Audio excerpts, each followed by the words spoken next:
اعوذ باللہ من الشیطان الرجیم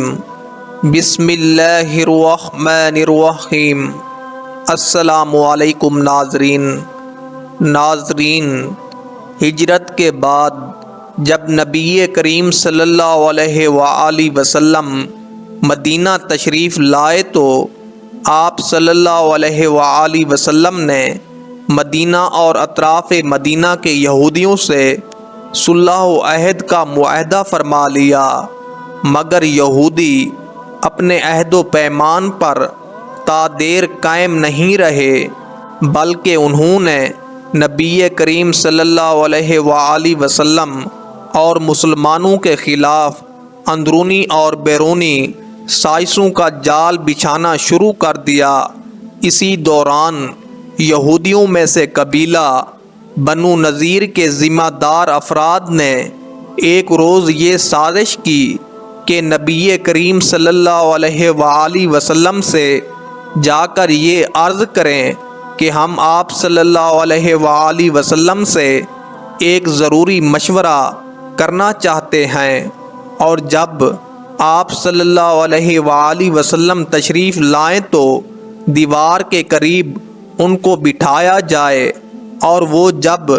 گفتگو میں مصروف ہو جائیں تو چھت کے اوپر سے ایک بھاری پتھر ان کے اوپر گرا کر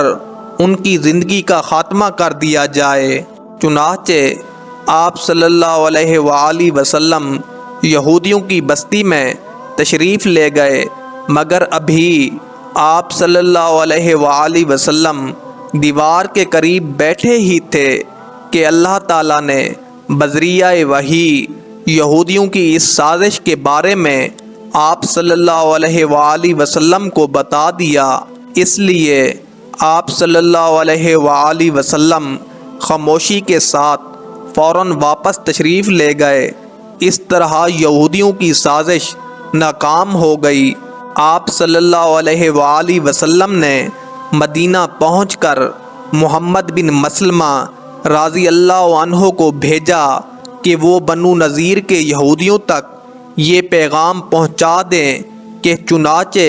تم لوگوں نے غداری کر کے معاہدے کو توڑ ڈالا ہے،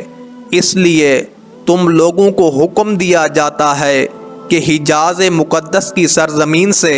جلا وطن ہو کر باہر نکل جاؤ۔ منافقین نے یہ سنا تو جمع ہو کر بنو نذیر کے پاس پہنچے اور کہنے لگے، تم لوگ محمد صلی اللہ علیہ وآلہ وسلم کے اس حکم کو ہرگز تسلیم نہ کرو اور یہاں سے ہرگز جلا وطن نہ ہو، ہم ہر طرح تمہارے شریک کار ہیں۔ بنو نذیر نے منافقین کی پشت پناہی دیکھی تو نبی کریم صلی اللہ علیہ وآلہ وسلم کا حکم ماننے سے انکار کر دیا۔ نبی کریم صلی اللہ علیہ وآلہ وسلم نے جہاد کی تیاری شروع کر دی اور صحابہ کرام رضی اللہ اجمعین کی ایک فوج لے کر بنو نذیر کے قلعے پر حملہ آور ہو گئے۔ یہودی اس قلعہ میں بند ہو گئے اور انہوں نے یقین کر لیا کہ اب مسلمان ہمارا کچھ بھی نہیں بگاڑ سکتے، لیکن حضور صلی اللہ علیہ وآلہ وسلم نے ان کے قلعے کا محاصرہ کر لیا اور پھر حکم دیا کہ ان کے درختوں کو کاٹ ڈالو، کیونکہ ممکن تھا کہ درختوں کے جھنڈ میں سے چھپ کر یہودی اسلامی لشکر پر چھاپا مارتے۔ ان حالات کو دیکھ کر بنو نذیر کے یہودیوں پر ایسا رعب بیٹھ گیا اور اس قدر خوف طاری ہو گیا کہ وہ لرز اٹھے، اور ان کو منافقین کی طرف سے بھی بجز مایوسی اور رسوائی کے کچھ ہاتھ نہیں آیا۔ آخر کار مجبور ہو کر یہودیوں نے درخواست کی کہ ہم لوگوں کو جلا وطن ہونے کا موقع دیا جائے۔ چنانچہ